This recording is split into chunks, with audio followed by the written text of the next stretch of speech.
is you go out, you bust your butt every day as hard as you can, give 100% effort so that people will give you an opportunity. You do everything right, and then you go home and you...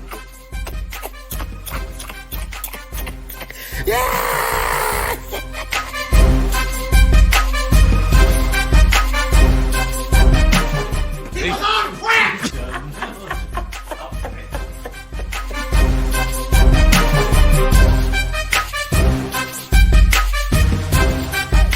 Don't even start. We'll get on that shit a little bit later on. If it ain't white, it ain't right.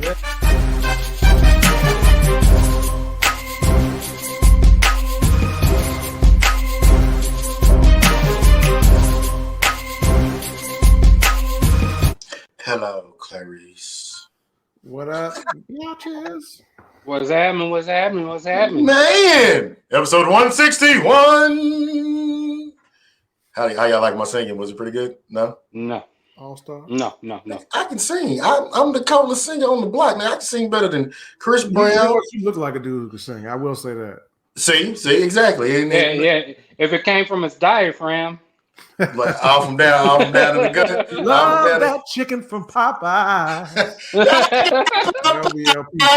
Look at that. Ain't that a bitch? Anyways, episode 161 of your favorite podcast, Facebook Live, YouTube, all this other shit. And one of these days we'll get on Twitch if I feel like playing video games, which I don't necessarily like to, per se. But straight Meghan show.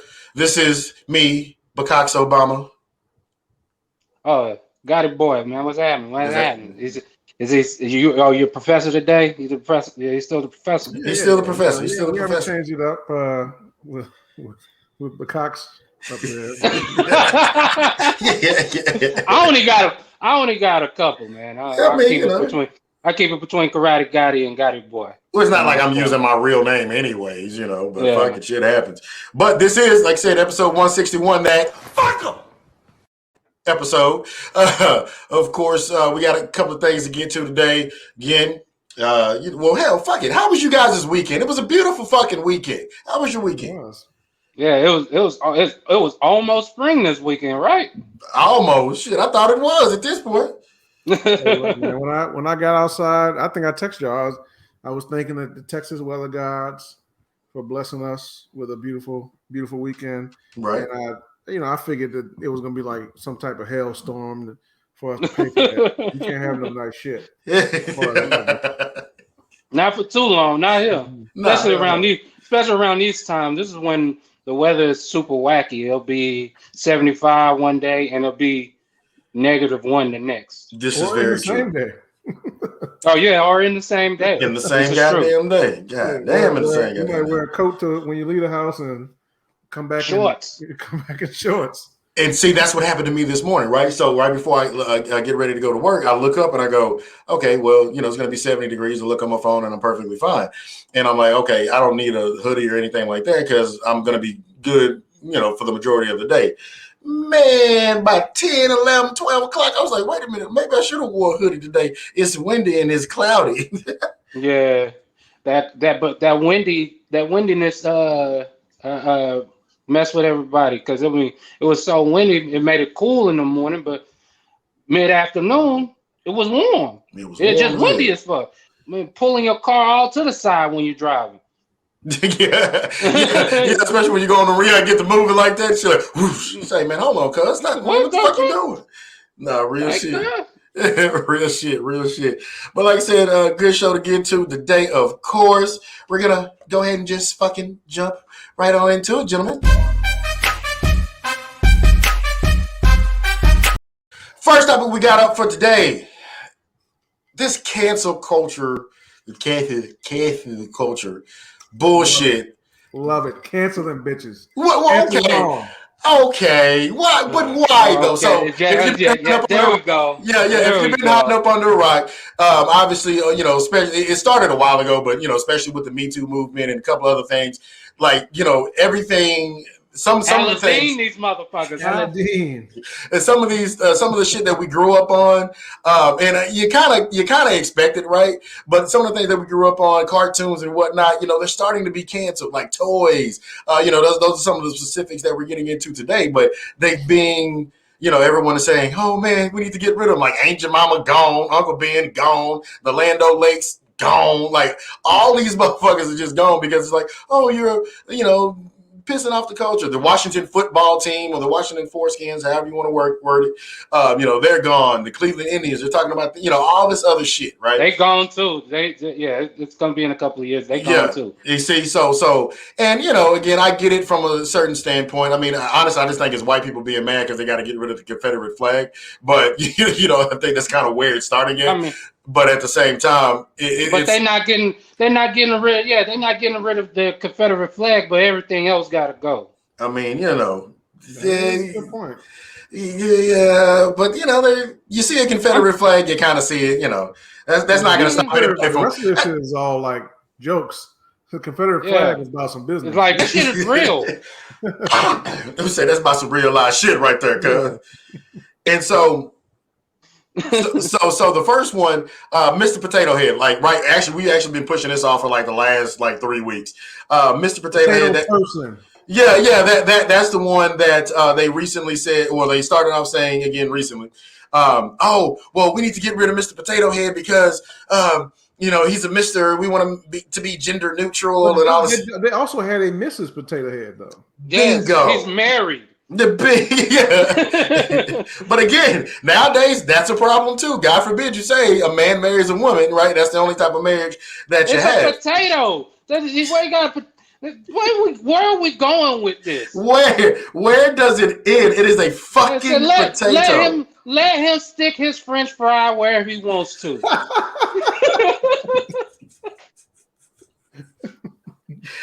Put his dick in his pouch that's on his ass, wherever the fuck, whatever the shit is, Shit, but man. And honestly, I thought they would have liked it, right? Because it's the whole transgender thing they want us to do. So with Mr. Potato Head, you could just remove the gender, put a new one on, right? That's what we're doing. But do you really believe did Mr. Potato now he becomes cis Potato Head, or Bruce Jenner Potato Head? Yeah, however, all the different.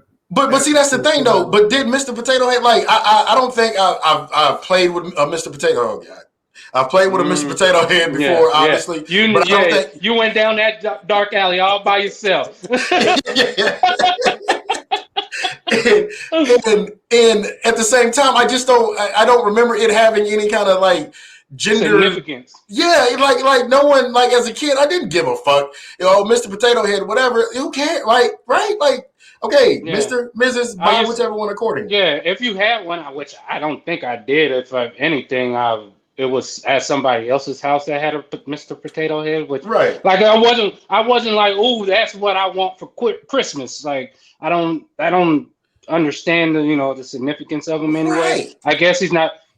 He, she, whatever the fuck he is. Didn't have that significance in my life growing up. So it's like, why are we getting mad over this again? The Potato Head thing was you could remove the pieces and switch them out, Yeah. Right. Put on different stuff and all that. That was, Yeah, but it was a girl and a guy, so it was like, I don't get where somebody's feeling left out. Man, look, fry his ass. Fry his bitch ass. But see, now they didn't completely get rid of it, right? Now, because keep in mind, again, PJ being 12, 13 years old, never had any aspirations to buy him a Mr. Potato Head, right? That was not some shit that was on the to-do list or on the Christmas list, right? And so now, again, they took off the Mr. and now it's just Potato Head. Yeah. What fucking difference does it make? I think that makes it worse. You want to play with my potato head? Wait, where's the spoon? But again, like I said, that's one of the ones that they're canceling now. We also got this was actually pretty good just because I think this one has a little bit more sense. But Pepe Le Pew, right? Yeah, that's another one. Pepe Le Pew. You had to see that coming though. Yeah, it should have been a lot. When Me Too first came out, they should have called Hanna-Barbera or whoever created that motherfucker. Chappelle had a thing on his stand-up about that a long time ago. Yeah, right. One of his first stand-ups. But here's one of my favorite things to do, and I'm surprised more people don't do it. Okay. I like to get, slightly inebriated, in whatever way that I might choose to do that. And I love, and you guys, my wife. Anytime we get a new like TV service, different apps you sign up for and shit. Right. One thing I look for is Looney Tunes. Right. The older the better. The older the better. Okay. They are the most racist, sexist shits ever. Now, all shit I've already seen. Right. But went way over my head as a kid. Of course. And then you come back, you're like, God damn, that's racist. And it's hilarious. It's fucking hilarious. I hope that they don't remove that shit from all the different little platforms or whatever. Because I do love going back and watching the racist. And I mean racist. Yeah. Black people with fucking big lips, big lips, red and shit. And I just watch it. I'm just dying. I'm like, oh my God, this shit is so hilarious. Hello, my baby. Hello, my darling. And that's why we're getting into that. Like, if you're gonna go racist, it better be a fucking doozy. Just like how that the shit with Maxine Waters when Bill O'Reilly had that motherfucking James Brown wig on. Like, you gotta go that route. From the source. There you are. Fucking James Brown. So you gotta people in the back. From the source. There you are. She did have that wig on. With it, if you're dry or it's not, you're gonna get canceled with that shit. But if you're gonna go racist with it, nigga, make that shit hilarious. Go racist. Yeah, so we know where you're coming from. Matter of fact, my all-time favorite though is Speedy Gonzalez and his cousin Slowpoke Joe. No, Slowpoke Rodriguez. Rodriguez, yeah. Oh, Speedy. I was like, God damn, y'all hitting everyone. No, I don't want to do that. No, Speedy. No. Slowpoke Rodriguez was my nigga, dog. No. Even with this, like, can we all agree that Pepe Le Pew was the first pussy grabber? Yeah. Pepe Le Pew should have been gone a long time ago. Like that nigga he harassed the shit out that pussy for like 30 years. The same bitch. He was after the same one for 30 years, dog. Just rubbing on it. But to me, that I think it's like it's obviously the shit's retroactive and all that shit. But one of those things like y'all acting like creeps don't exist in real life. Right. Just because you cancel them in a cartoon or some old TV show or some shit like that, like, no, these motherfuckers, Pepe Le Pew is based off of somebody real. And let's also be for real about it too, where a lot of these things that they're canceling now aren't really relevant today, right? You know what I mean? Like when's the last time? I can't remember the last time I seen a Speedy Gonzalez cartoon, right? Whether old, new, or indifferent. No, Speedy. Yeah, but I mean, same kind of shit. Like I said, like a lot of them aren't relevant now as they were back then. And again, to me, it's just. Most kids don't even know what them characters are. Yeah, and it's much ado about nothing, right? Like. Okay, so you cancel Speedy Gonzalez. Does that still change the narrative of how some people feel about Hispanics? No. You know what I mean? Like, it's not like they were in there, like they didn't have, and pardon the expression, but it's not like they were in there saying, oh, Speedy Gonzalez is a wetback. That never happened. You know what I mean? It was just, he was perpetuating stereotypes. You know what I mean? So I don't think that came out with the term wetback just quite yet. You see what I'm saying? That's more of our generational kind of shit. Exactly. Well, let me tell you about wetback. Oh, God. My first job, not even out of college, I was still in college. It was an internship. Mm-hmm. And I was working at this company. Should I even name? Yeah, it was a company called Northwestern Mutual. There you go. And I was an intern. and we had to go to some fucking like regional meeting type bullshit. And so, but it was like in another city, right? So it was like maybe 2 hours away, right? And so me being fucking 20 and not having no goddamn money, I wasn't finna drive out there on my dime because I didn't have a dime. So they hooked me up with this old dude who didn't even come into the office, right? He was one of them types, right? And this is way back, right? Didn't even come into the office. He just did his business on the side somewhere. Right. But they were like, oh, well, he's going up there. You ride with, I don't even remember his name. I just remember he was old and white. And it was me in the car and it was this white girl. Let's call him Joe Biden. Who was also, an That's a good one. And he's telling us, he was actually kind of cool, like most races, right? Like he was kind of cool, like, you know, it's just once you started talking to him, you realize, oh, this nigga racist. But so we're sitting there talking to him, and he's, you know, telling us about shit, and he starts telling us about his ranch, right? He has a ranch out in fucking Texas somewhere. He lives in Louisiana, but has a ranch out in Texas. Right. And he's like, yeah, so, you know, most of the time, you know, I'll work for a certain period of time, and then I'll go out there for a couple of months on my ranch. And he's like, it's nice, it's peaceful. I'll sit out there. Nobody comes out there and bother me. Every once in a while, we'll have some wetbacks crossing the, you know, cross my property. And it just flowed. It just flowed. And I was like, and the white girl sitting there like, oh, okay, yeah, wetback, okay. Did you not just catch the racism that came out? No. And it was like, he was so racist that he didn't even register that as like, I probably shouldn't say this or right. or this is racist. That shit just rolled out, and I was like, all right. I mean, I ain't say shit. Well, you had to respect. He was my ride. What I'm gonna do? Yeah, you had that too, and you had to respect. It's like, damn, that dude he just said. Well, at least he's out in front with the shit. So it's like he wasn't trying to hide it from you or anything like that. He just said it like, okay. Hey, look, I know back. Hey, Jamile, look, I know I call them wetbacks, but man, hey, niggers are cool though. Okay, yeah, just run record. Yeah, I mean, I like y'all. Y'all fast.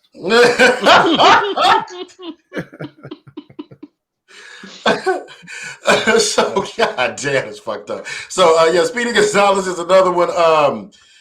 This is one that came up today too, and I'm kind of you know it's a TV show, but Monique's character on The Parkers, right? You know, she was chasing around Professor Ogilvy or Ogletree, whatever his name was in the show. She was chasing him around the whole time. You know, again, you know, some Me Too sexual harassing and some rubbing on and all this other shit. I mean, again, do you cancel The Parkers now? I think that's where the double standard comes to play. Because I mean, we live in the world of double standard. Okay. A woman chasing a dude for, you know, trying to give him that pussy is always going to come off different than a dude, because you know, maybe just the physical just nature of it in general, because you know, dudes are stronger in most senses. So I think that was because he has the quote unquote power to resist her, and then I think another thing that played into it is she was fat. She was a big girl. I think that plays a part into why people are kind of looking at you know, you can see why, and you know, trying to talk around that shit. Girl. Yeah, but you know, it's the same thing when it comes down to it. If you come down to the black and whites of it, it's the same. It's the same exact thing. But human beings are horrible. Horrible. Yeah. It's horrible. Because with everything that you just said, it's like, oh yeah, you know, she was fat. Yeah. Damn. I mean, well, am I lying? I mean, you know, that's one way of looking at it. Definitely a perspective to look at. Definitely. That's just my perspective. Don't get mad at my perspective. Everybody got their own. Right. I say again, I hope I pissed somebody off with that hodo. Yeah, shit, counsel us. Shit. Go ahead. We'll just change the name. But yeah, so there was a few other. I had some in my head. This is one of my favorite I guess eventually, maybe not. But Herbert the Pervert from Family Guy. Oh, he's just my absolute fave. Like he's just my fave. Yeah. But like Seth MacFarlane, he's gonna press the envelope every single time, right? He's gonna take it all the way to the edge. I think Seth has had way more just like racially charged things to be offended by than some of this shit that they're trying to bring up now. It's just like. I was like when Stewie said, "Thanks to black people for taking it all in stride." Taking it all in stride. Like, but that was greatness. Like, I laughed off of that for like 4 days. If you're not gonna cancel him for the AIDS song, there it is. I was gonna bring that shit up. Oh, and I seen an episode not too long ago. It was within like the last year or last season or two. They brought the AIDS shit back up. Like him and Lois were like going back in time, and like the AIDS song was going on this side of the wall, and like holla, they doing the AIDS song, and so they let the AIDS song play for a little bit. But him and Lois were standing in front of a cabinet full of like sperm and shit. Don't ask me where the rest of the episode went. Because right then and there, I just cut the fucking TV off and I just went to sleep. I was like, you know what? Seth MacFarlane, you still got it, buddy. You still fucking got it. After all these years, you crazy son of a bitch, you. But yeah, like, Herbert the Pervert. Let's not even get started on American Dad. Like that whole show. It's because Roger's a damn alien. He gets to do all that shit. That's his end. That's right. Like, nigga, I'm an alien. What are you gonna do? But South Park was ahead of the game. They had Mr. Garrison, transsexual teacher. God damn.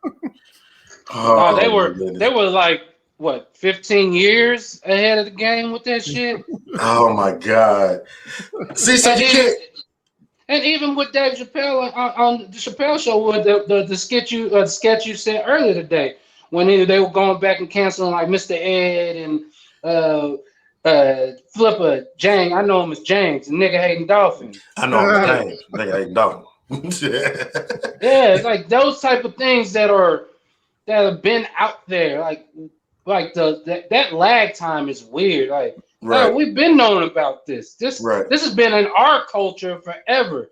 But even the other cultures too. Like you look at your Archie Bunkers, your Fred Sanfords, your George Jefferson. They was all racist as fuck. Bigoted as motherfucker. Hell, real quick on Sanford and Son, one of my favorite episodes when the essay next door came over there. He's like, "Buenos dias, Mr. Sanford," and then friend Sanford was like, "Well, beans and disease to you too."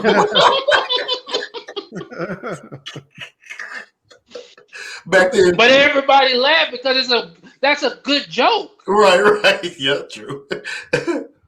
Like I said. Again, we harp back on what, like, if you're gonna go that way, you gotta make sure that shit is funny or thought provoking. No, not thought provoking, but funny. I mean, I guess it would be thought provoking in the fact that it's funny. But like, come on, man, like, where are we at with this shit? Like, to me, I feel like all this shit is coming out because a small group of white ladies, some Karens, then finally figure some of this shit out, and it's like, oh, this is the shit we're gonna be mad about. Like, my kids watch your show today. How about they don't?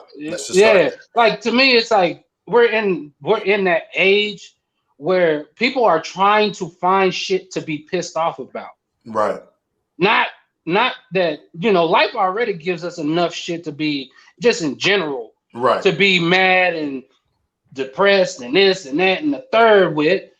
And now motherfuckers are actually going out of their way to try to get mad at shit. It's like, just nigga, no. Shit. Just dumb shit. I'll put it to you this way. They better not ever cancel Dr. Rick. That's all I got to say. You can do whatever you want to in life, people. Do not progressive. You keep Dr. Rick on. I don't give a shit what happens, okay? Speakerphone in the store. You know what I'm saying? Yeah. But like that. But what Dr. Rick is actually really doing is showing people, have fucking common courtesy, you jackasses. You fucking did. No. You hired him. Him. It's okay. Yeah, it's okay. And that's where I'm, where we at with this shit. It's like, to me, it's just one of those, like, well, where are we trying to, like, are we trying to pussify our next generation to the point where they have no kind of like worldly kind of views on anything. I get it. I get, you know, some of the racist shit, the Dr. Seuss and all, you know, the stereotypical shit. But but stereotypes come from a place of realness. So they're gonna have motherfuckers gonna have to get exposed to some of this shit. So it's like, come on. Yeah, it was some of his books, and to be honest with you, I didn't even read it because I was like, again, it's another scenario for me where like his kids' books or he had like other books. Yeah, it's kids' books. It's kids' books. It was again, like how he had Asian portrayed in there, and I think it had it with the slanty eyes and the big hat and all that, like stereotypical shit. All the all the stereotypical shit. So it's one of those, but. And again, but people, are you still Dr. Seuss was I think when my parents were fucking young, Dr. Seuss was out, right? Yeah, exactly. To me, it's like the level of people being quote unquote mad at a motherfucker from what, the 40s being a white man from the 40s being racist. No, like, shit. What? Oh my God! Let me clutch my heart right now because I never would have thought about that. I never would have thought Dr. Seuss was racist. Like, come on, man, get the fuck out of here. Not in the time frame where they had black restrooms and white restrooms. No. Come on, dog. Where are we going with this shit? Where do you think the next cancel culture is going to land? Because we got TV shows, we got grocery products. What's the next cancel culture? What do I want to cancel? I guess laptops. I don't know. Fuck. All laptops need to be one color. Yeah, like, man, I don't know. I would say beer bottles, since they got a long stout right here. Now this make people feel uncomfortable. I think you know, to a certain extent, I think cancel culture is kind of overblown. It's like, but at the same time, it's like I don't know. Like I think it's kind of shows the immaturity of the society because instead of just acknowledging that a lot of shit was racist back in the day, most shit was racist back in the day, and the fact that it's like that because our society, at least in America, is built on a lot of racist shit, right? That's just what it is. And so a lot of stuff that comes out of it is going to be racist, right? But you don't necessarily have to cancel it as much as have that understanding about it and acknowledge that is the fact that is in fact what, you know, the country is about, right? That it was founded by racists, run by racists, and a lot of racist people have been in power throughout the history of it. So a lot of the shit that we've had coming up, you know, in this country is going to reflect that because a lot of times art is reflecting what is art imitates life. Yeah, exactly. Yeah, but that's obvious. But instead of having that adult conversation and being like, look, the motherfuckers was racist back then, we probably shouldn't like necessarily glorify all their shit. Maybe we can watch some of the stuff that's not racist. But, you know, just understanding that is what it is, you know. Now, some shit like the Redskins, like there's levels to the shit. Right. You know? Like that shit has to go. I don't necessarily have a problem with like Indians or anything like that, as long as you're not, you know, making them, you know, making a the goddamn mascot, that fucking Redskin.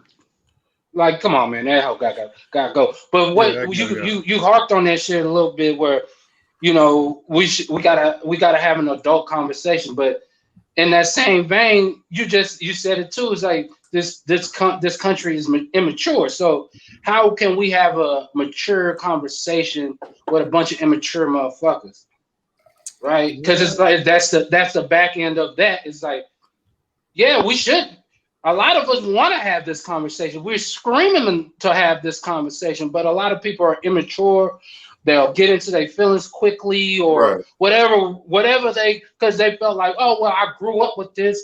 So it inherently makes it right because I personally grew up with it. It's like, no, motherfucker, it was racist back then. It just motherfuckers didn't have a voice to say anything back then. But what's the resolution though? Like, you can have the conversation all day, but then what? Cancel culture. Yeah, I mean, but I think if you're having the conversation about this shit, Right. Because I feel cancel culture came out of it was birthed out of not being able to really have a conversation out of it. So motherfuckers kind of grouped together and like, all right, we're canceling this, and then everybody's taken aback and like butthurt about something that they don't really give a fuck about. But since these people over here are saying this thing from my childhood or whatever was bad, I gotta hate them. It's like, no, motherfucker, you just saying that shit was like wrong or racist or however the fuck you want to, view it.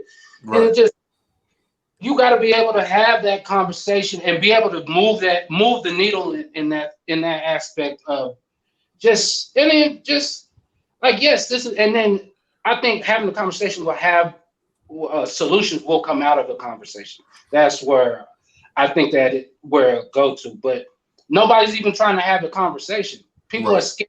Conversation, bring up some racist or some stereotypical shit around a lot of people and watch their butts get tight. Like, it's gonna happen. And speaking of racist, Papa John's CEO or ex-CEO at this point, it kind of segued right into it. Who cares? His name is John, whatever. But again, if you've been hiding up under the rock for the last 3 years, obviously he got fired, being the CEO of Papa John's for his racially insensitive remarks. Ultimately, what he said was, if they can call each other niggers, why can't we call them niggers? All right, yeah, nigga, you got to go. And so he said recently said that he spent the last 20 months in rehab trying to get the N-word removed from his vocabulary in his dictionary. Man. But at the same time, in the same interview, he also said that was the first time he's ever used it. Man, get the fuck out of here. First of all, who's your PR guy?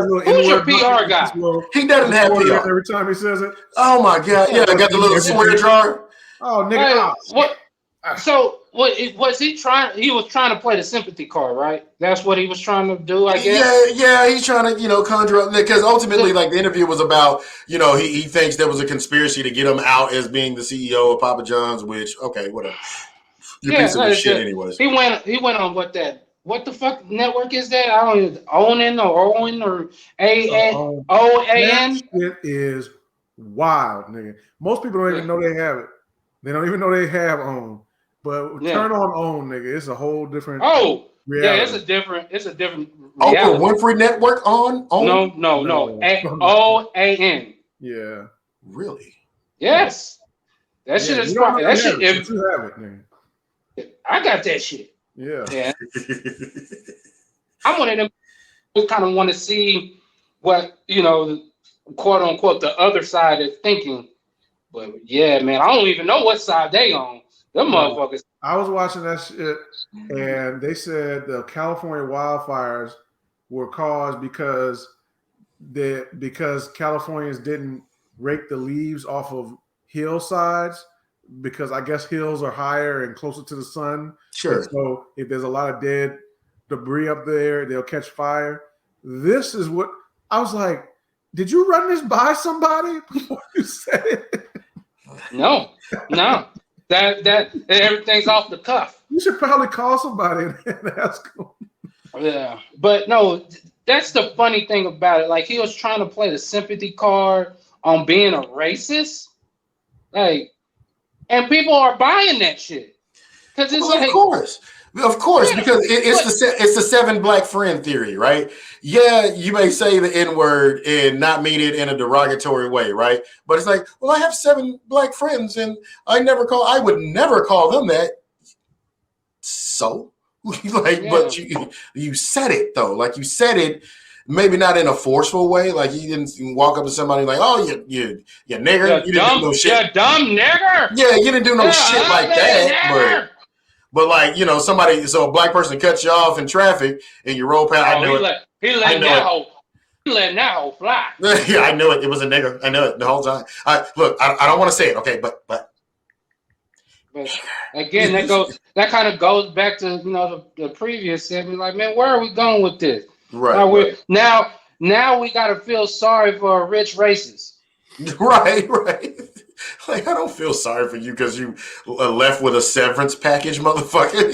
Nigga, I know you had a golden parachute. I know they broke you off a few. Well, M's. He's just not the CEO. But when you look at the interview, he still has on a red shirt. So he's still getting that check. You know what I'm saying? He just can't make no decisions. You know what I'm saying? Yeah, nigga, that nigga shit. He's steady getting kickbacks. You know, they always find a way. Oh, Shaq definitely give him the kickback. He ain't got no choice. You know what I'm saying? He ain't giving up that part of it. He just giving up like control. Being the face, being the face. But again, man, this shit is weird, man. I just don't get this shit. Like, dog. First of all, you sound like a jackass. Second, it takes you 20 months to stop saying nigger. I'm sorry, nigger. I know he says it with the heart. Nigga, it really doesn't matter. Like, it take you to out of all the things to worry about, it took you 20 months to say, okay, I'm not gonna say the N-word anymore. But you already know when you get the whole they say it, why can't we say it thing? It's like, bro, do I have to explain this to you? Like, it's so. Yeah. I mean, like, LP, you got a brother. I'm sure y'all got in an argument. You called him some shit that.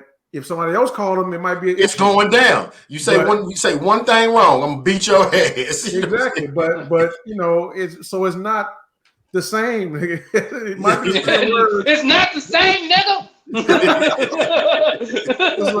It's like one side has used that word, you know, with malicious intent, pretty much all the time. It was never like a endearing thing. It's never a positive thing if a white person says it to you, right? And then. On the other side, you know, we might throw it around, but there's a different feeling behind it. Right. Yeah. So that's the difference. If you don't understand that, then you don't understand what it is to be human. Right. Like, it's complicated. You know what I'm saying? Like, you know, there's 3 different twos. 2 can be 2. Yeah.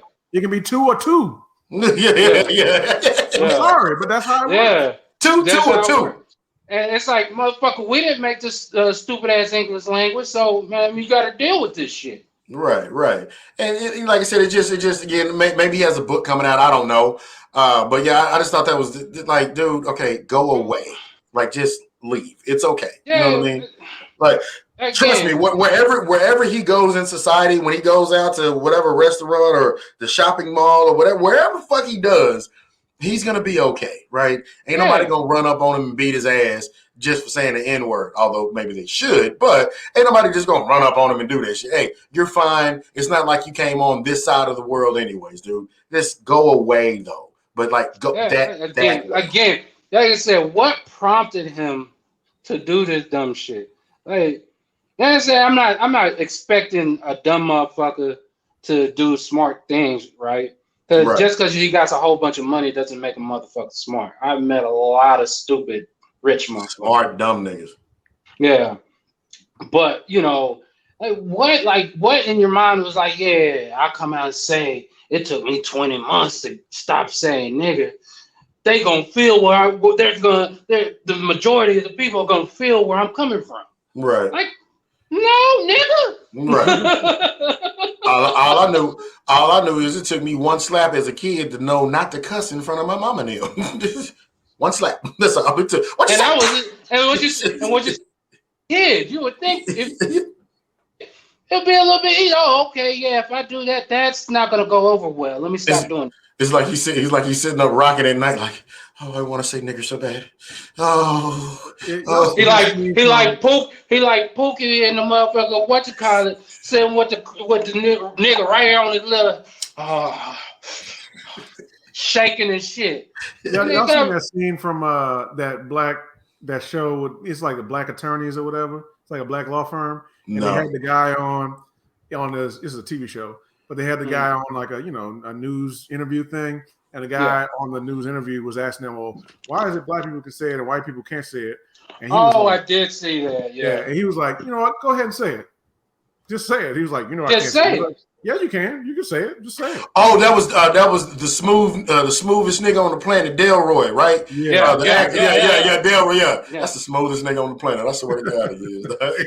Delroy, he was like, "Just say it." Yeah, just say no, it. you can say it. Go ahead, knock yourself out. You know what I'm saying?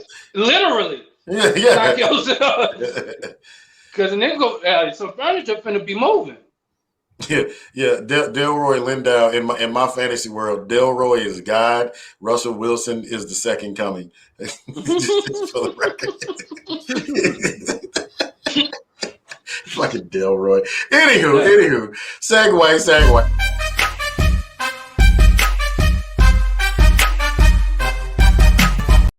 I want to preface this by saying the first ever lady in the Vagina Hall of Fame for the Straight Meddling Show. She came through, didn't she? Again, this is why we voted for her. Jamal, it was 2 out of 3 votes. She still got in by the hair of her chinny chin chin because you did not believe in the power of her vagina. Okay. Meghan Markle, or the Duchess of Sussex, along with the Duke of Sussex, they recently did an interview with Oprah Winfrey. Again, if you've been hiding up on the rock, the shit was 2 hours. Did I watch all of it? Nah. I watched none of it because none of that shit was I knew all this shit. I maybe gave it 15 minutes, right? And so, but nevertheless, they did some revealing things, about the royal family and things of that nature. And it to me, it's shocking that people were actually shocked by some of the shit that it was nothing too revealing, right? She didn't go up and say, well, Queen Elizabeth slapped the shit out of me and called me a spear chucker. Like, it wasn't no shit like that, right? Or they're eating babies or some shit like that. Yeah, you know what I mean? It was just like normal, rich, royal people shit. Like, what the fuck did she think she was marrying into, though?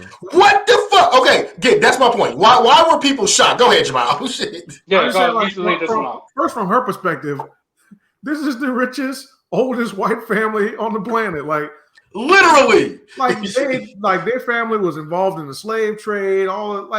It's just like, what are you expecting? Like, they killed Jesus. Like, I wouldn't be surprised if they were there. No, they were there. They was there. Oh yeah, they're nailing them things. They were there. I just don't understand what she thought she was getting into. Now, look, okay, you're married to the royal family. They got like endless money.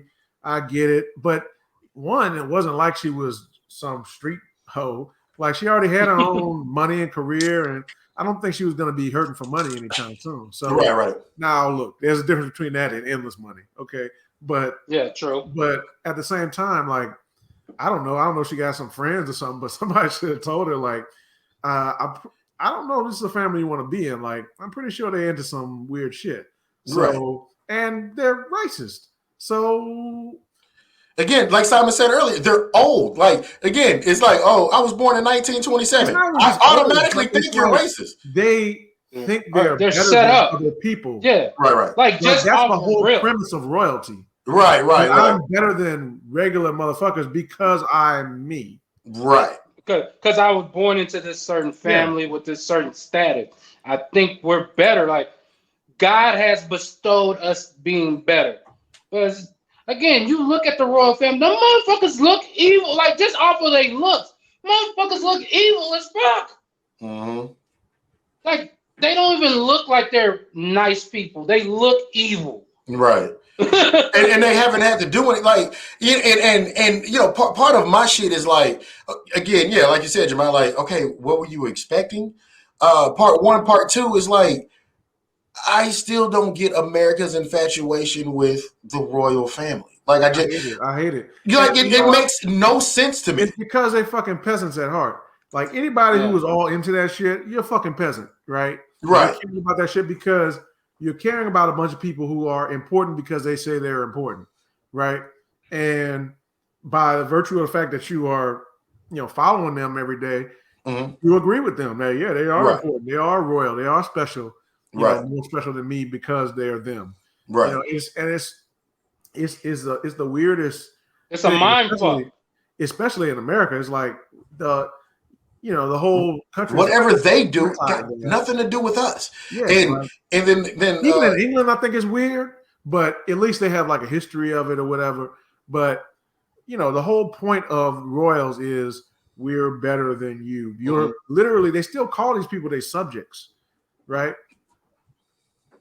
I'm your subject. That's just one step under nigga. And what subject means is you're subject to whatever my whims are. That's what all subject ultimately. That's the real meaning of it is. Like whatever I want to do with you, I can do with you because I essentially own you. Right. That's the goddamn shame. And again, you know, she's marrying into this. Number one, you already knew what you were getting into on that. Now, one thing I will say though, Henry, the Duke. I've watched Bridgerton, so now I feel like I'm sit up here like this all day. But you know, he's always been one to kind of go against the grain, right? And this is part of the reason why we put her in the Vagina Hall of Fame, because I didn't think she was going to make him renounce his throne and move to Zamunda. But at the same time, shout out to Eddie Murphy. Coming to America 2 was fucking hilarious. And so, but I didn't think all that was going to happen. And so with him going against the grain, all of this is starting to make sense, right? It's all starting to make sense as far as, you know, oh, okay, well, they have a different outlook on things. You know, they're going to be a little bit different. You know, number one, he's a ginger. Nobody else in his family is a fucking ginger. You know, then you know, he brought this half breed in here too.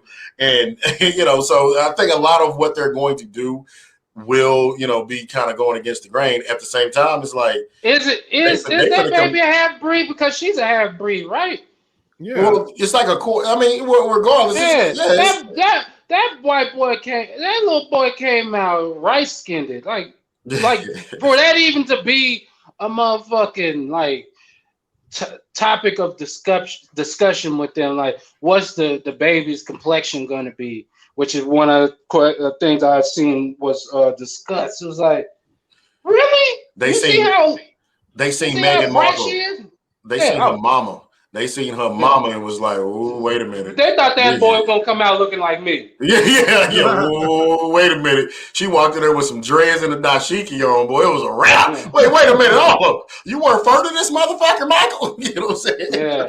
Yeah. But again, it's that weird infatuation with those weird, because like to me, those are that's the weirdest type of people right there. Like, right. Them motherfuckers they got status because they have status. Like, not because they do anything, like, per se, like, to make the world even a better place or anything like that. Not saying, you know, they don't give their donations to a few places and things and shit like that. Right. But it's like, what the fuck do they really do? Instead of just, you know, just being, quote, unquote, regal. Like, that's their only niche. Right. And, so and if you think about it, like, they've never had jobs, right? Like you look at the Queen. She's fucking 90-something years old. Never had a job. You think she's ever had a real conversation with a real person? You know what I'm saying? Like, doubt it. Like, how could she? Where was she gonna have that? She's not like just going to the gas station and going in and get a pack of gum. She doesn't even know what gas is. Yeah, like she's never pumped in the gas. She's probably never. She may have driven for fun or something like that. Right. On a racetrack that she owns. Some shit. Hey, but she's never like, oh, let me drive down the Rite Aid, and that's not happening. Like, no. I bet you though. Back in the day, about Amazon Prime. She's had Amazon Prime her whole life since the fucking 40s. It used to be called Channel 1. It used to be called "Nigga, go get me this shit." Yeah. I bet you back in the day though. I bet you, you know, when she was in her 20s back in 1876. I bet she used to get wild on them. She looked like one that just used to be wild as fuck. But that's the thing about it. Most of them are like, we're talking about Meghan Markle, and like they were getting on her for all the petty shit. But ain't one of the boys or one of the sons of fucking, like, when he had Epstein Island and shit like that? Shouldn't we be talking about that? I mean, maybe, just maybe. Like, that's the type of shit. Like, yeah. Let's talk about that shit where them niggas was fucking little boys. Like, that's where it needs to go. If we're gonna really expose and let's talk about that. Yeah, Edward. It was Edward. Yeah. Homo things. So, but you gotta think about it, like, and he's not the only one. There's other royals who have gotten caught up in that shit. But they don't, of course, go to jail or anything like that. No. So you got to think about the mindset of somebody that knows not only I can do what I want and it's not going to fucking matter, And that's just what it is. Like it's just what it is. Like I'm above all that shit. I know that jails and laws or whatever that shit is exist, just not for me. Yeah, you subjects go deal with them subjects. Like he did an interview about it. Like if you were caught up in some shit, not shit like that, but just shit in general illegal, you would never do an interview about it at all. Like nothing. Like maybe if I got to go to court, that's the only time I'm talking about some shit I may have done. But you're gonna do an interview which tells me he knew, like, and he almost seemed like in an interview like he wanted to be like he knew he couldn't. Why am I doing this? He wanted to be like, no, he's just kind of rubbing it in the face, like, and what? Like, it was good. Yeah, it was tight. Yeah, it's pretty bad. Like that's the type of shit that if you're gonna go after something like this shit right here, it's like this is what Princess Diana said this shit 30 years ago. Like these motherfuckers are fucked up. Like the whole time. Right. They racist. All same shit Meghan is saying Diana said 30 years ago. That's why like they can't offer just yet, but damn, they want to. Oh man, they got rid of Diana ass, boy. That was fucked up, cuz. Got rid of that ass. Yeah. But she was also dating somebody who was not white. If you he was a Middle Eastern, wasn't he? He was a Middle Eastern guy. Mm-hmm. Got his ass too. He wasn't like just any old dude. His dad was a pretty powerful dude. Yeah. Got his ass too. Store or whatever. So talking about paparazzi in the tunnel, man. But that's what I'm talking about. It's like they're above any type of law. So are we going to investigate that? No, not at all. Not at all. So that's the thing. Like anybody who's getting involved, like we talk over here about getting involved with the Kardashians, how bad that is for your health. But them royals, man, like they've been in a bubble for so long, man. And in that they've been in the bubble.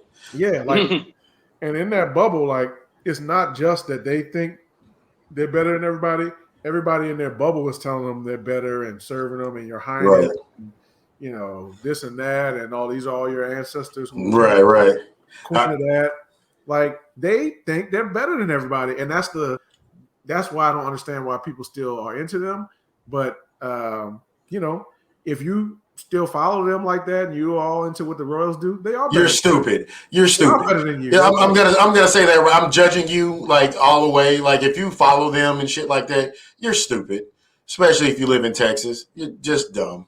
There. Yeah, like I said, I never got it, never will. I thought that's why we became America in the first place. Like, man, I thought it was a big middle finger to them. Like, man, fuck y'all. Right, but they still got to pay their Illuminati dues. Honestly, it's mostly women who, like the whole princess idea of everything and all that, so they get wrapped up into it for that. But it's stupid.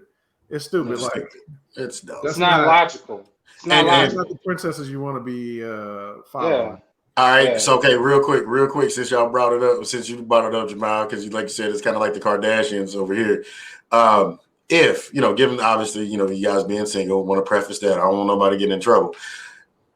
If you had a chance to date a Kardashian, would you, knowing their track record of how they fuck people up, would you? Well, it's only a few of them. I'm fucking cool. I'm going after Courtney. Yeah, that's what I was gonna say too. So she's the most low key. She's the most low key, knowing. But I'm not gonna get involved. Like this is gonna have to be a quick thing. Like and she got, and if I get her pregnant, she got snapped back. I wouldn't want to get her pregnant because once you get her pregnant, you in. You can't get out of this thing. Look, but I'm just saying. She take either one of them take you on a $2 million vacation for 3 months. Man, talking about it's gonna be real quick. My ass. Nah, my boy Reggie Bush got out. He's the only fucking survivor. The only survivor. Yeah, but he got one that looked just like Kim. Yeah, he did. He did get a doppelganger. It don't matter though. He got Kim and he got the hell out of there. Yeah. Okay. Good point. Good point. Got out too. What's his name? She was probably using married Kim, and then they got divorced too. Real quick. He played with the Nets. Yeah. He got out. Exactly. That's my point. He got out too. He did get out, but there was some touch and go moments with him. Of course, that's the only reason he got out was because he was friends with LeBron. He ain't been in the league since. If he didn't know LeBron, he played a few years. He played a few years after that. He was on the most hated. He was on the most hated players in the league list for some reason. Yeah, he was clutch, man. Rich Paul ain't finna let his boys go down like that. Oh no, nigga, that's always a cloud. What saved him. I guarantee you, that's what saved him. LeBron was like, "Look, I know you want to like fuck his life up, turn him into a woman or something. No, not this one. Not this one. All right, we're gonna throw you a little something. We got a G League player." We can get you, but not this one. Man. He just signed my agency. Just go eat his soul over here. Yeah. Nobody's gonna miss him. Yeah, like look, here's a whole season worth of tickets, courtside. Yeah, let him live. Hey, here's Delonte West. You guys can have him, okay? We go straight to hell. Anyway, segue. No, you going to hell? Probably.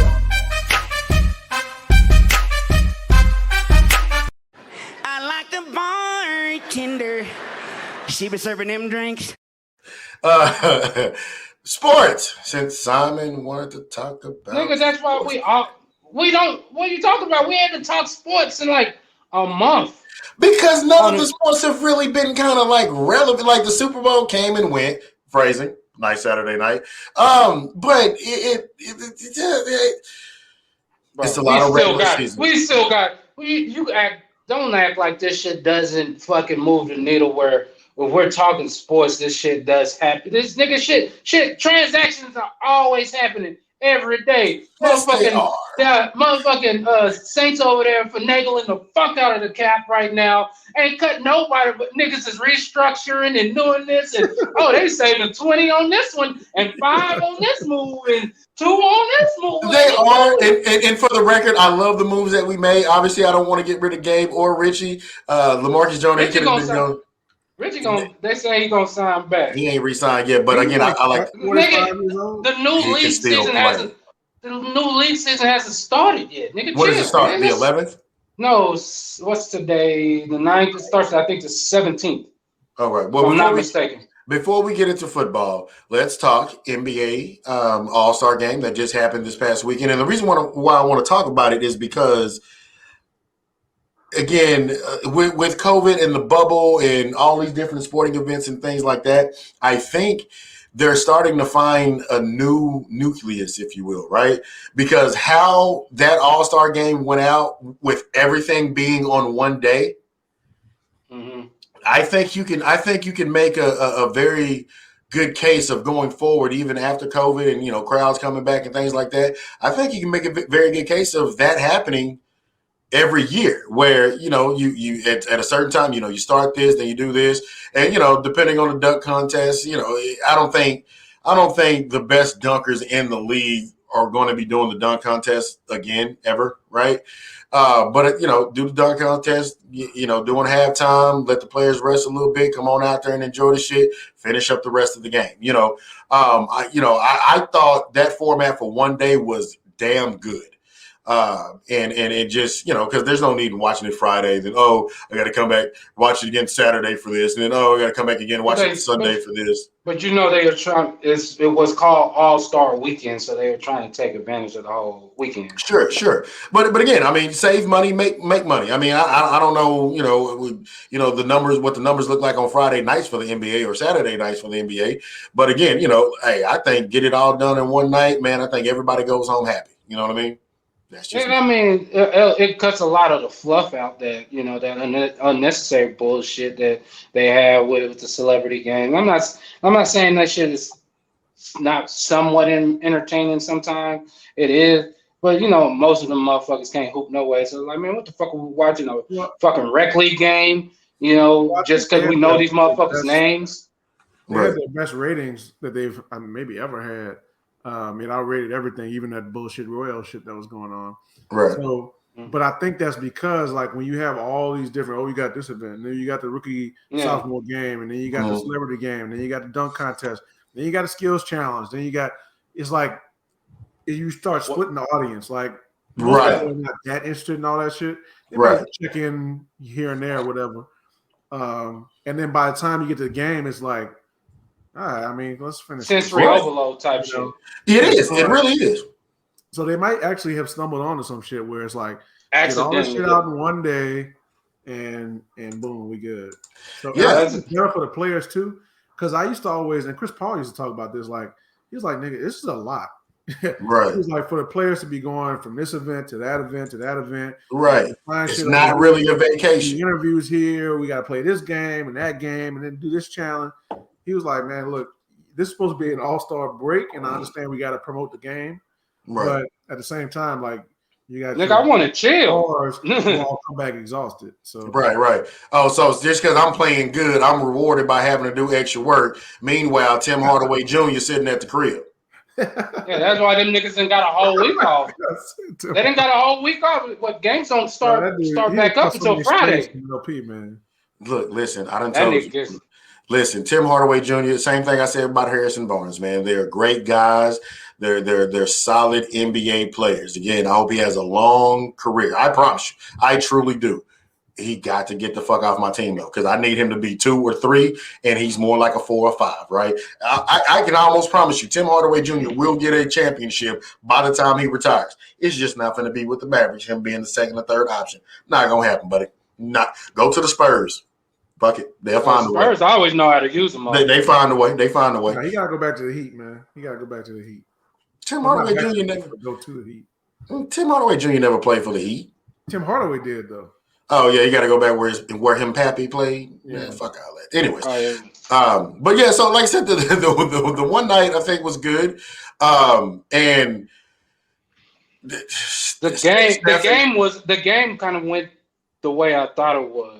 Yeah, you have Steph and Dame. Yeah, Steph and Dame on the same team. Oh my God, them motherfuckers! Look here, you want to talk about a shoot? You remember Sam, because you were here when we were watching it. Man, there's no way they put on the shooting. Yeah, that shooting display was that was a sight to see. Yeah, that was a sight to see. Even regardless of they weren't playing no deep, like they were pulling up one step in from half court and like shooting them with ease, and it was a marvelous thing. Like, holy shit! Like, it was. I don't think you need a 4-point. I don't think you need a 4-point line. Like, never do that. But yeah. But if they institute one, I can see why. Yeah. Like, even how Dame ended the game, because you knew as soon as if Steph missed, you knew he was gonna make it.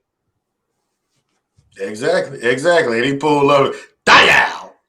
And it was just like shout out to his wristwatch that he got coming out too. Jesus Christ! I mean, shit, you might as well capitalize on it. Dang time, baby, let's go. Let's go.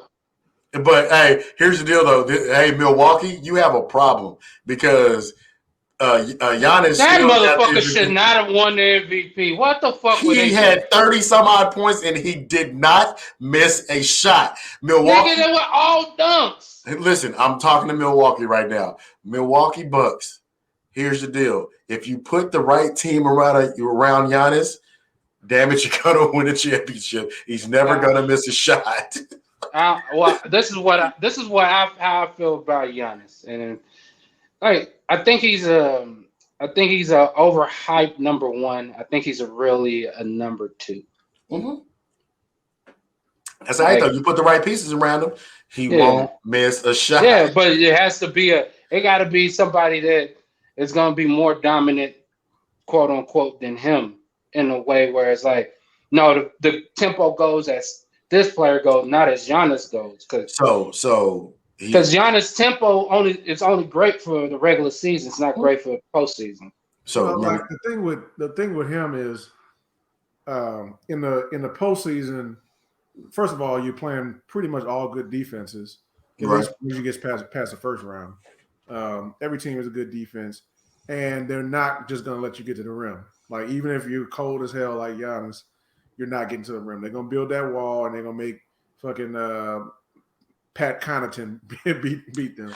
You know what I'm saying? Yeah. So, really, to Simon's point, what they really need is, like, another ball handler who's a dominant ball handler. Like, a perfect fit for him would be like a Luka type player, where he can do so many things to open it up where you can't focus on Giannis in the playoffs. And as soon as you take your focus off him, now I'm one-on-one. Yeah, there ain't too many that can handle him one-on-one. But with the way the Bucks have it is like the ball is in his hands most of the time in those situations where we can build a wall and keep you from the rim. And only time the wall works, huh, baby? Yeah, that's the only time you want to build a wall, baby. So, but yeah, so they need like another dominant ball handler. I mean, who knows? Maybe Holiday will be that guy for them. I don't know. Come on to Dallas. This is my thing about Giannis, and it's like, again, he's a great player and great athlete and everything like that. But man, he just needs to add more to his game. His game is like, again, the playoffs show you the shortcomings of quote unquote great players. And like that's why they got rolled by Miami last year, and the year before that they got beat by Toronto and them, and you know the list goes on with them getting knocked out when they're not supposed to because they're the number one seed. And they're getting beat by teams that go to the finals. And I'm not saying obviously they're losing to great teams. I'm not saying that, but they're getting rolled by great teams. Like when Miami beat them last year, they beat their ass. It was like nigga, this is just like the fuck? Didn't y'all win 60 or 50 plus games or however many games y'all won? So it's like, when is he gonna learn that? Hey, maybe I do need a post up game, nigga. You are 7 foot, like. You can't play with your back to the basket. I mean, I'm not saying you got to be Shaq down. But damn, get an up and under. I got an up and under.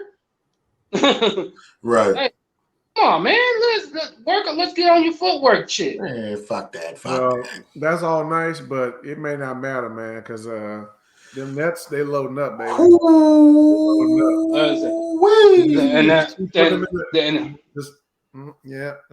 do it. And that's one of the reasons why I wanted to talk sports, man. So I mean, everybody's seeing it. I mean, they just signed Blake. They're rumored to sign Andre Drummond. I mean, if he got out by Cleveland, so it's one of those like, to me, it's weird. It went from, because last year the whole narrative was like there's balance in the league again. You don't know who's gonna win it. Right. And then all of a sudden, and then that fucking guy did it again. That fucking guy wins one, and then it goes to unbalanced again. Right. Like now it's a goddamn arms race, and I'm, yes, I gotta stick up for him because he plays for my favorite team, but it's weird that happens as soon as the motherfucker wins one. I thought it was all about balance. Let me ask you this though. Since Andre Drummond is in Cleveland right now, right? And waiting on the buyout, or that's all it is, man. Do you think that Dame Gilbert and company are like, we'll buy you out, but you have to promise us you ain't going to the Lakers? No, what the fuck does that got to do with anything? That's the business.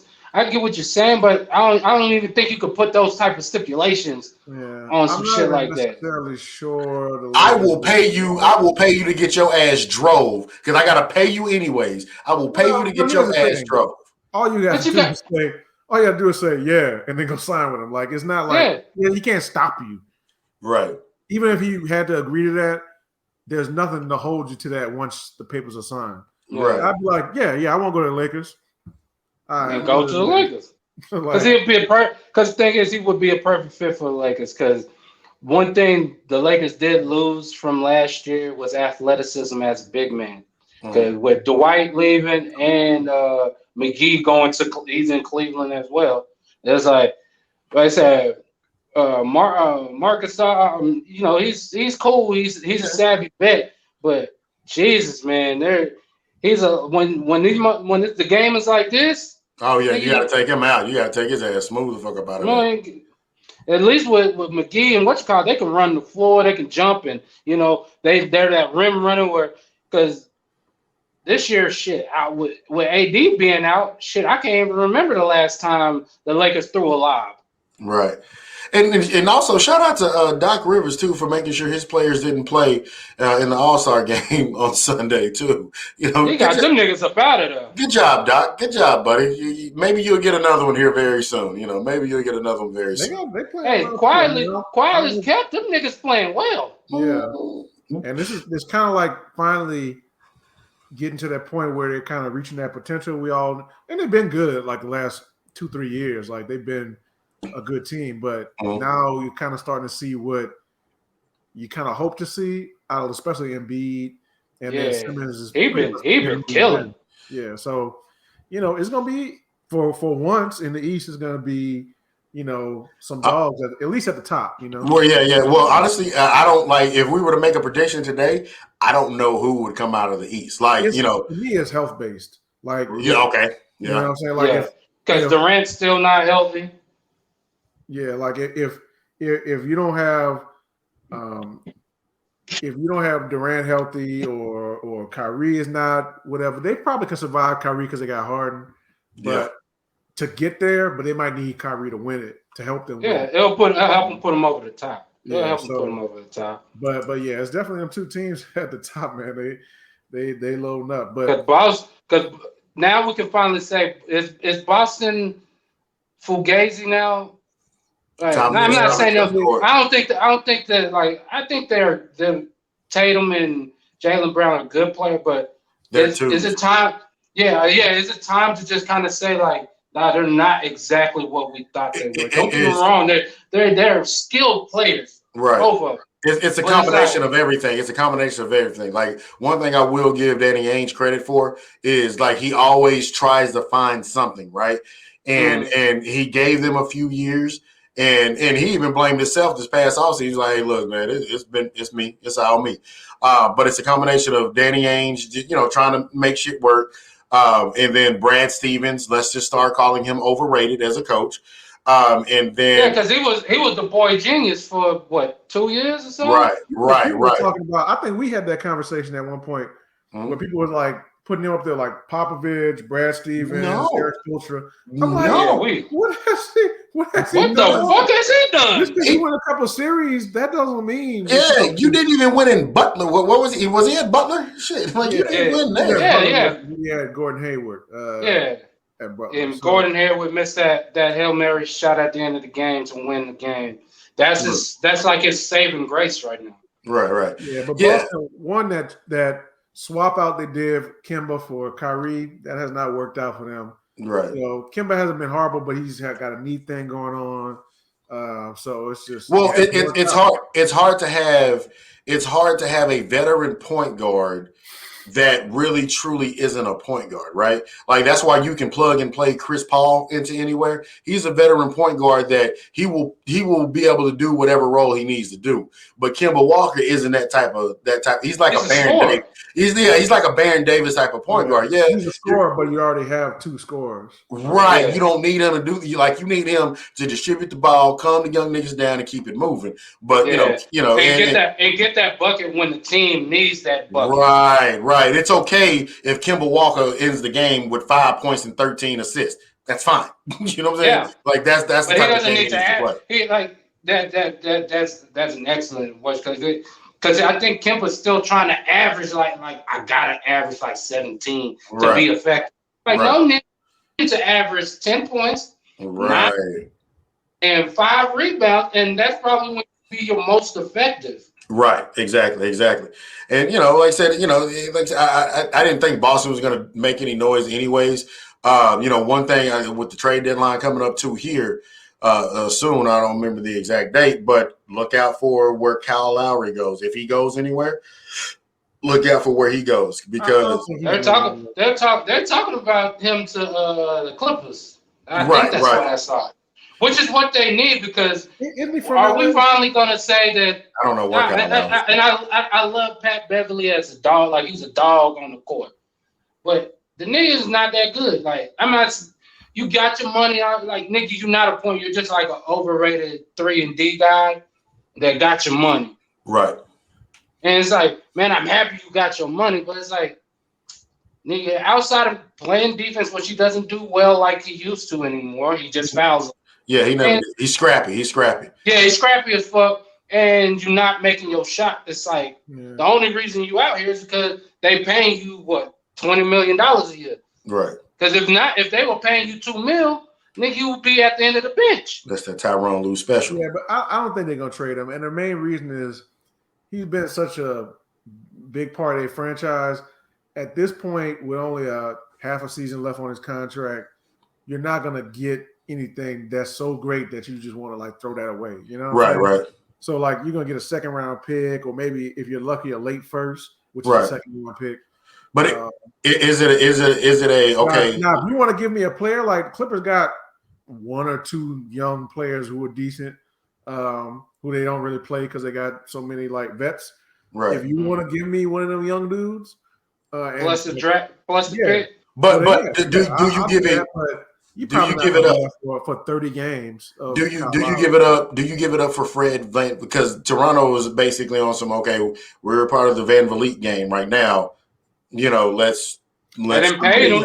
I think they just play it out, man. I think they just play it out. Let the man finish because he deserves it. Like, this is true. This is true. Where you win a title, you won of like 300 Lakers to win a title. No, nigga. you are Toronto. You help bring us our own. Like nigga, he's always gonna have a home there. Yeah. And this is after years of them clowning him because he had a horrible playoff performance to have just a magical playoff. I was part of that because he would always get the yips. It was weird to it because it was like, dog, I know you're a solid player. There was a point when he was about to hit the free agent market that I wanted him on the Lakers, and it was just like. But like when you saw his playoff performances, like this shit doesn't correlate, bro. Yeah, this doesn't correlate like that. Are you overthinking this? Because you're everybody had the same like opinion about Lowry. Like this nigga is good. So not like he's a terrible player. What you say, Miles? Giving him 30 games with the Clippers, Yeah, like I don't think that's because you gotta think about it. First of all, from Toronto perspective, your other championship star is already on the Clippers. Like, you gotta have some pride as a man. I'm just gonna give you all my fucking. I'm not gonna give you these guys. All my championship MVP type dudes. I'm not giving you all of them. You know what I'm saying? Like, should we trade you Siakam too? You want him? Anunoby, you want him too? Clippers. So I think from that perspective, you're not gonna trade him to the Clippers, and you don't have another star to like hang your hat around as far as that championship team because Kawhi was just he's just a hired gun. Basically, he's not coming back for no reunion and no shit like that. Like Kyle Lowry is all you have as far as star. So and DeRozan whenever they just retire his number. Yeah, let him finish his 30 games. If you want to resign, fine. If not, and you want to go elsewhere after that, that's fully within your rights. So I think you just let him finish it out because it's just not worth it for what you're gonna get. Right now, if you're gonna give me something really valuable, okay. Well, say if you give me Paul George in return, I'll give you Kyle Lowry. Yeah, sure.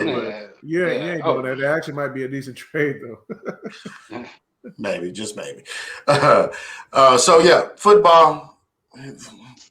I mean, but we act like America's not based off the calendar. They don't base their calendar off of football. It's like when football is on and then when football is off. So I mean, Sundays are different. Sundays are very different. Yeah, we were having that discussion on Sunday when I was over at the crib. That is like, damn, this has been a dry ass day until this motherfucking kind of all-star. Motherfucker, I walk in the house. This motherfucker was real Republican watching NASCAR and shit. I was. Bobby, I want to go fast. Fuck it. Let's go, baby. Shit. I was watching NASCAR like a motherfucker. I kissed my ass. But in football, the only thing I'm even thinking about, because right now teams are all sorting their shit out. Because everybody's trying to get under the cap. But what I'm looking at is Russell Wilson and Watson really going to get traded? Because it's like, for me, looking at it, I can't ever imagine as a GM doing that. Like, no, I don't care if you're upset. You're going to play upset for 5 years.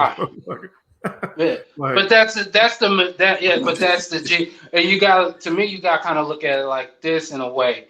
I don't think this is how I feel about Watson in particular right now. Then we'll go to Russell. I don't think Watson is ever playing for the Texans again. And when I say that, financially though, I really think he will sit out this year. I think he'll take that L as far as like not playing and doing it off of principle and all that shit. Take all the flack that he needs to take because it's all made up flack anyway. Because it's always motherfuckers. It's all motherfuckers that are not connected to the Houston Texans.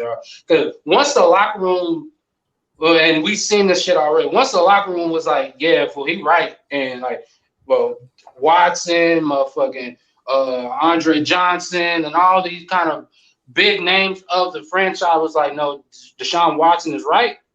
I think he's setting his ways as like, yeah, fuck y'all. I'll take this L for this year. Right. Sit out. I'm 24, 23, 24. So nigga, I already got the deal. So yeah, I got my deal. I got a no trade clause. So it's like, what can you really threaten me with? And the only thing you think that is gonna make me come back is, oh, I gotta go play. Like, no, everybody's already said, nah, this is business. You handle what you need to do business-wise, and we'll play ball. But with Russell, this can go either way, because it's weird that Russell isn't gonna miss any games because that's not his personality, right? Yeah, it's not on brand for him. Right. And then with Russell, he's playing. Talks about Russell than Watson right now. Yeah. Well, because you got to look at it with Seattle too. Seattle again with the Legion of Boom, they got rid of all of them motherfuckers. Yeah, with the exception of Wagner and shit. But they you can go. Well, Chancellor got hurt. He left. You can go. You can go. They did everybody that. But the Legion of Boom was really the secondary, and once secondary, and speaking from an old secondary player. Yeah, we can get inside our own heads and y'all fuck everybody type shit.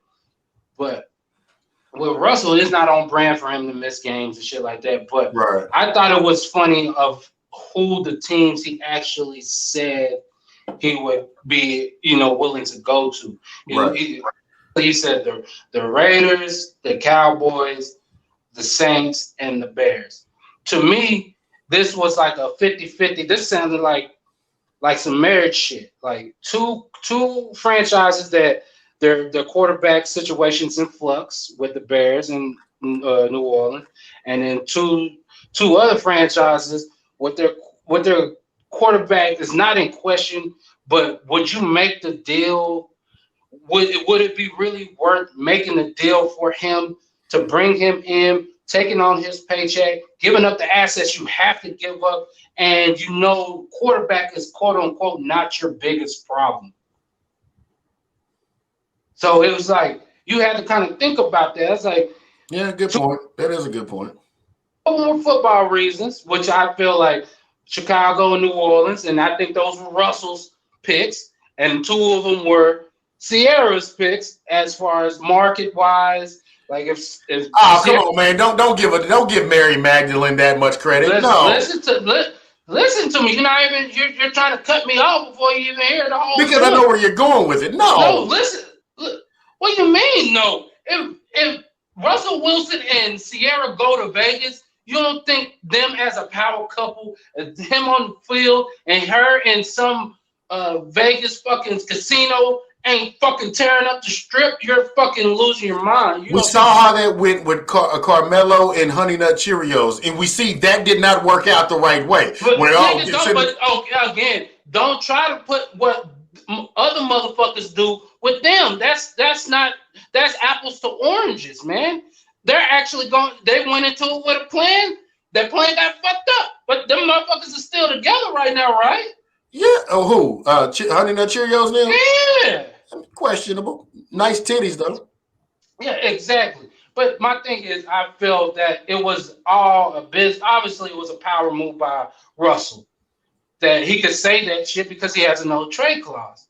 But he knew two of those teams they're not going to give up the assets to get him and still have all the holes in their team.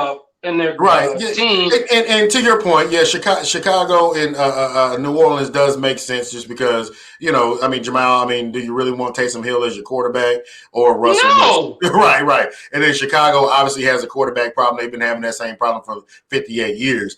And, Dallas obviously being the big market. Dallas being the big market that it is. But, obviously they made their commitment at this point. Shout out to Dak. I want to say that money.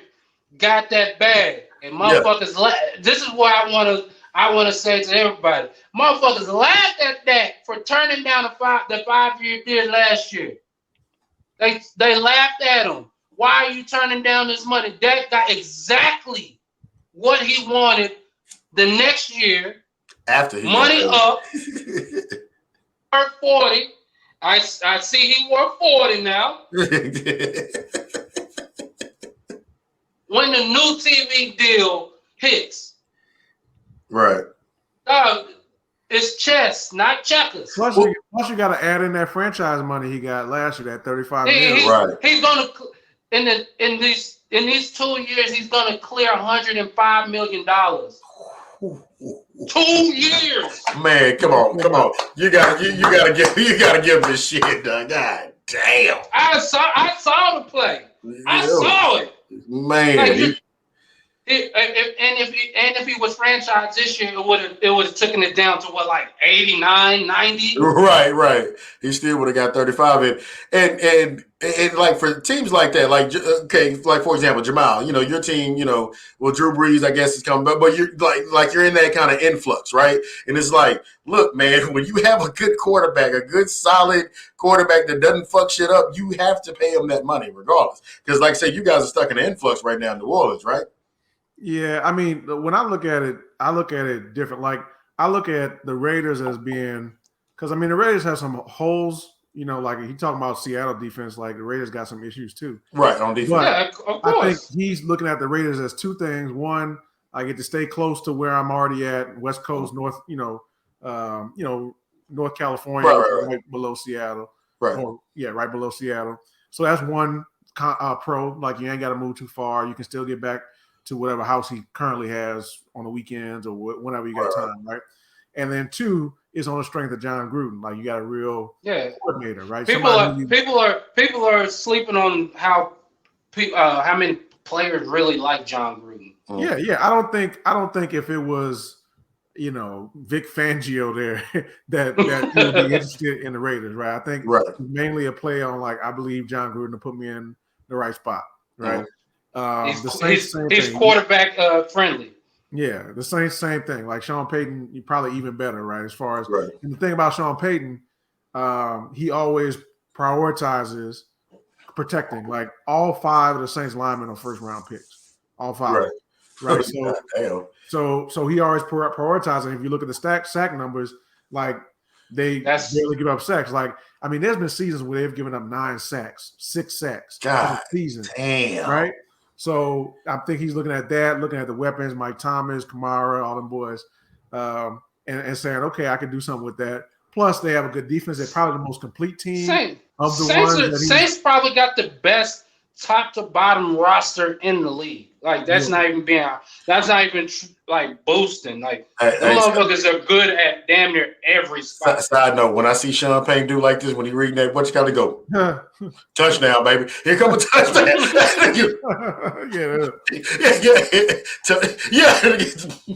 Touchdown! Here it come right now. Ooh, 6! Yeah, he getting them every time. So I think that's what he's looking for, and it's a ready-made team for him. Like he can step in that bitch. And they ready to go. Chicago, they got a nice little defense. We know they struggle on offense, right? Especially at quarterback. And they might be able to keep Allen Robinson if they get Russell Wilson. They tagged him. They tagged him? Man, let that man go. He don't want to be there. Why would you tag a wide receiver?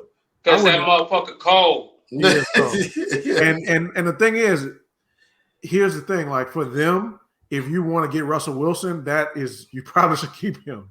Right? Yeah. There's no reason, there's no point in trading for him and letting Robinson go. That makes no sense. Yeah, your best outside weapon league. This keeps them in that sweepstakes. Cowboys, I think, was more of a play on being the Cowboys quarterback. And you do know the Cowboys are always going to go for it, even though they don't get there a lot. They miss a lot. They don't draft particularly well, all that kind of stuff. They do hit on some picks, but they also miss on a lot of picks. Like a lot of they've them, been trying to fix their secondary for 20 years. So ever since Deion left. But you know they're gonna try. They will try. You know what I'm saying? So A for effort. Hey, this is gonna be the biggest deal in a like Russell Wilson as a Cowboys quarterback will be the biggest deal in the NFL. So, man, you put Russell Wilson in, with the star on the side of his helmet, it's a wrap, dog. You can count it. You know what I'm saying? It's a wrap. And again, these and it might sound bad to these Cowboys. They are in the early stages of Al Davis syndrome with Jerry Jones, where he's going for the home run. He's like I said, it's hit or miss. It's not gonna. He ain't trying to hit no doubles. He ain't trying to load the bases up and bring the runners in. Going for it. He's going for the grand slam. Like every shot is a home run swing, and that's the gift and the curse of that, of him, the ego and him being. Because one thing we can all kind of agree on, like Jerry Jones knows football, obviously, right? Right. But there's things that, like, even with this Dak deal, he overpaid Dak. If he would have done this deal 2 years ago, Dak's contract right now would be middle of the road quarterback money. Remember he won 25. Hey, but yeah, because the reality is they did try to get this deal done a couple of years ago. They didn't prioritize. Well, Dak smartly told them, "Fuck off, go pay Zeke." No, when Dak told them "fuck off" was at the end of 2 years ago when he switched agencies to some big firm that got him this money. Right. When he did that, that was when they re-signed Zeke, though. You know what I'm saying? Like, go get Zeke this shit. But that was that. But see, they did it ass backwards. That was ass backwards. You're supposed to prioritize a quarterback first because you know he's going to take the biggest chunk of the cap. Get him out of the way so you can play with the rest of the money. When they signed D-Law, him, Cooper, and all these motherfuckers, was just like, nigga, what the fuck are y'all thinking? I'm not saying them niggas ain't good, but you're prioritizing the wrong people. Because Dak is the one that keeps everything level. With that, they ran into a brick wall. That's what they did. Like, he was just like, nope. No, that happened. That happened after they did all those other deals. That's kind of what made Dak go to the big agency. It's like, well, if you're gonna do it this way, all right. Well, now because it went from him being with that mom and pop, fucking agency where it's a handshake and a good drink and some shit like that, and we got a deal to it. Like, no, if this shit ain't in no paperwork, nigga, I don't know what the fuck you were talking about. We could have had strippers and everything at the motherfucking hotel, but if it wasn't no paperwork signed, nigga, I don't know what the fuck you saying. Right. Yeah, Jared gambled on this one and he lost. Like he lost. He was waiting for, because like when you have a player like that, especially a guy who was a lower draft pick, so he hasn't really made money. If you blew him away up front, which would have been blown away for the time, like 25, 27. Right. Everybody would have been like, oh, that's overpaying. You would kill to pay him 25, 27, 28 right now, right? So Raiders are paying, paying Derek Carr $15 million for other players that you could sign. So but he thought, I don't know what the hell he was thinking. You kept drafting cold ass receivers. You thought his numbers was going down? Like, you just keep drafting receivers thinking his number's going to drop. And that's another thing too. Like, so some Cowboys fans, again, whatever Cowboys fans, but they were upset that Dak went out there and got the bag, like, because, we overpaid. Yeah, you did kind of overpay, but at the same time, trust me, as a Raider fan, and until Derek Carr got there, Trust me, you don't want to go through 15 years of a lull of not having a fucking quarterback. It is the worst fucking feeling of all time. We had a quarterback that is now a fucking, well, not even now, he's a fucking wide receiver. Then we had fat ass Jamarcus Russell in between that time too. Old ass Jeff Jordan. Like you don't want to go through that 15 to 20 year lull of not having a quarterback. Trust me. Yeah, so my whole thing with Cowboy fans are upset at this signing. Like, what was your plan B? What were you gonna go? You're hitching your wagon to this Russell Wilson bullshit. Like, dog, this is right now in the offseason. This is the time of lies, and the lies are flying. The lies are flying. Everybody's moving here and that, this, that, and the third. Like, nah, man, that shit. You're holding yourself to a pipe dream. What was your real plan after this? Right. Like, there's no other plan. Yeah. Like, you got a quarterback that's not going to fuck it up. And you don't understand there's not many game-changing, like, generational type quarterbacks out there like you think there is. No. Like, right now, there's Brady, Wilson, Mahomes, Deshaun, maybe. Stop. Deshaun, No, you stop right there. Exactly. Maybe Aaron Rodgers. No, not Aaron Rodgers is defining, generational defining. And the problem they had, he's though, won like, 3 MVPs. He's that cold. The But move you outside made, of that, the move you could have made was like trading Dak for Watson, which would really be bailing Houston out, or Wilson. But the problem is they are both already paid, so they're paying. You're bringing. You're gonna be paying anyway. So it's Yeah, like you're gonna like pay, Watson, and you gotta give up those more. With Watson, you're but paying even more per season, Right. and with Wilson, it's like you're paying like $5 million less, but you're getting a quarterback who's like 6 years older, which isn't bad. He got plenty of good tread left on that tire, but Dak is way younger. You got a decade or more that you can have with him, and it's just and the assets you would have to give up to get that said player. You're still giving up a first rounder, a couple of You're giving up multiple. Yeah. Nigga, if Matthew Stafford went for 2, nigga, you got to give up at least 3 and a player for one of those guys. And it's not no back end. Like, you're going to have to give up 3 picks, 3 or 4 picks, and your best defensive player, your best offensive player outside of your quarterback. Because you're going to have to swap quarterbacks. Right. Now, let me ask you this, switching gears here real quick, because obviously Tom Brady's coming back next year, and I saw a report earlier about him wanting to have Odell Beckham on the squad now. Is that an overload for Tampa Bay? Because keep in mind, Bruce Arians doesn't have to prove anything anymore. Tom Brady definitely doesn't have to prove anything anymore. Byron left with, Steph Curry said this shit the other day. I don't have to prove anything, but I want to accomplish a lot more, right? And would that be, and obviously this is just rumor mill shit at this point, but would that be too much for Tampa Bay? Yes. Yeah. In the mere fact, you already have dogs who have helped you win the Super Bowl, right? Okay. Why are you bringing in somebody who's going to want to, like, if I'm Mike Evans, I'm looking around like, hey, bitch, I'm the number 1 receiver here. Why is it we have to sign every other fucking receiver that hits the market? Like, hey, am I not good like Will Smith? Right. Oh, you don't want me, man.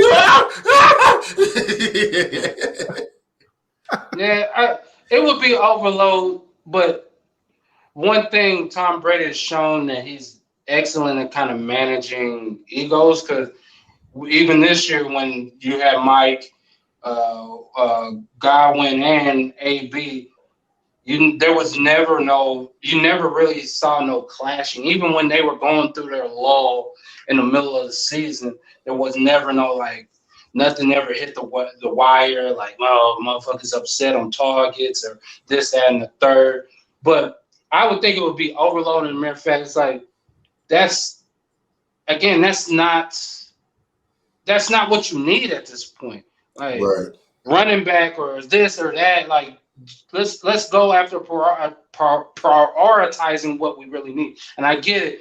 Tom Brady said he wanted to do the shit, so if he says go, they're at least going to look into it. You got to. But I think Cleveland.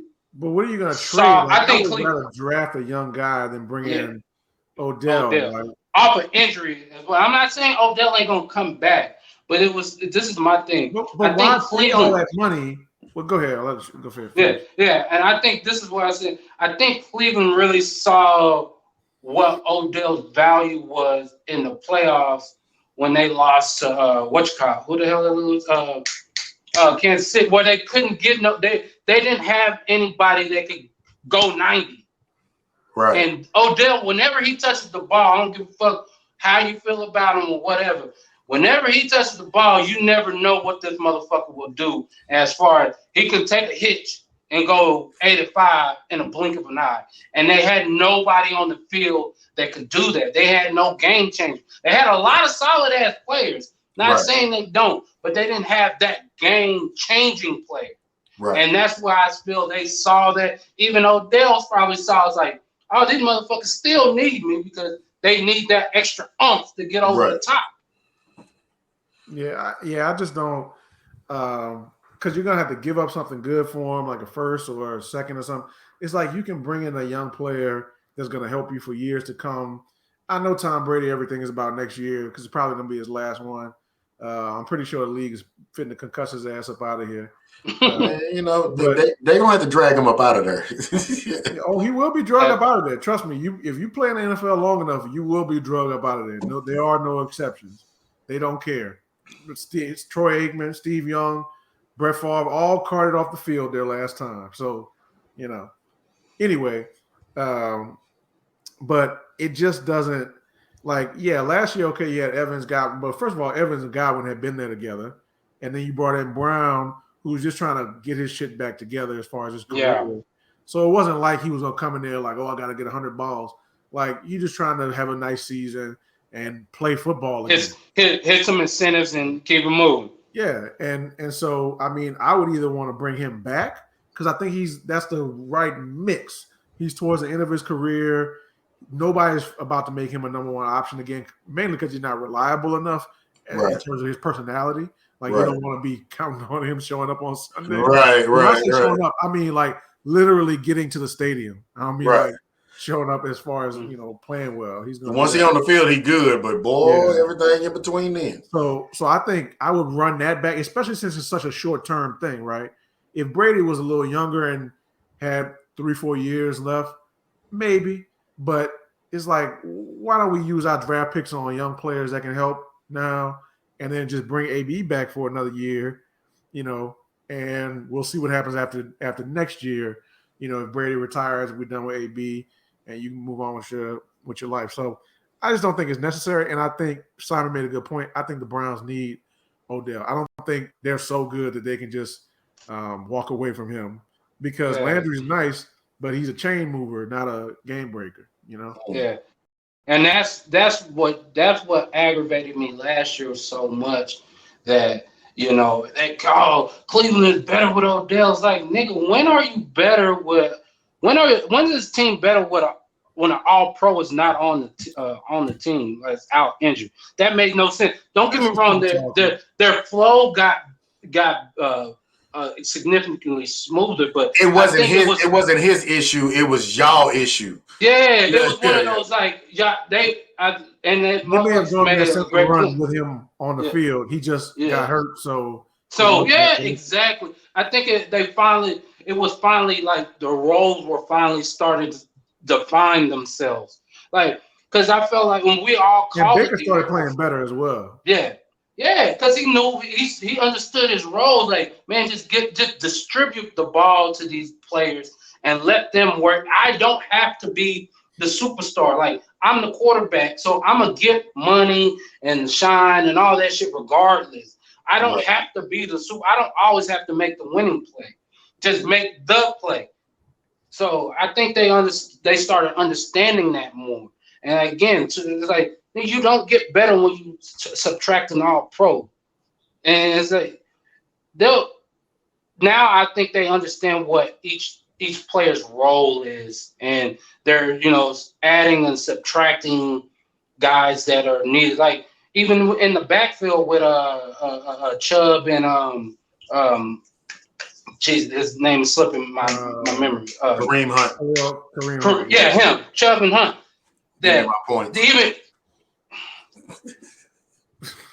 They understood the back and forth of where they were. Like, okay, if you're hitting, like, just let him go for a while until he's not. Then I'll come in and relieve you, and I'm full bore. And it's like, damn, you're dealing with two number ones, but they understand, you know, how to counter off each other because both of them damn near had 1,000.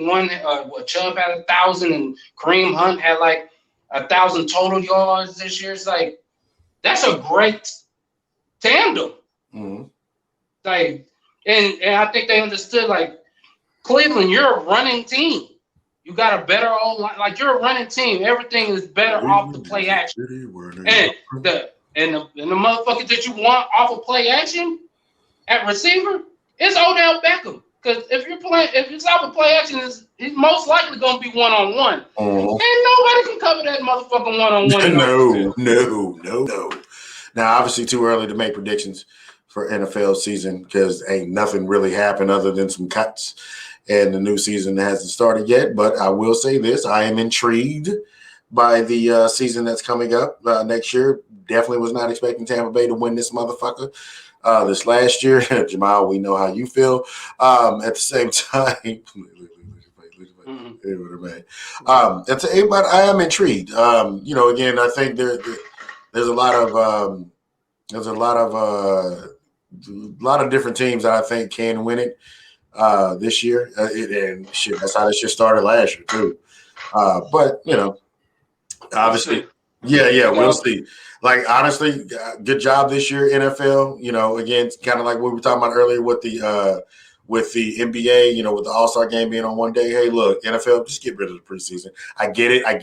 The ones that need to make the team. But hey, look, aren't they going to 17 this year? 17 regular season. They're supposed to. They were supposed to go this year. I hate that. No, they were supposed to go. It was always for this year. There's one thing I never think when we get to the last week of the season is we need another week. Like, I never think that. Get me to the play. Like I said that earlier when we were texting about sports earlier. Like, just get me to the playoffs. Let's go.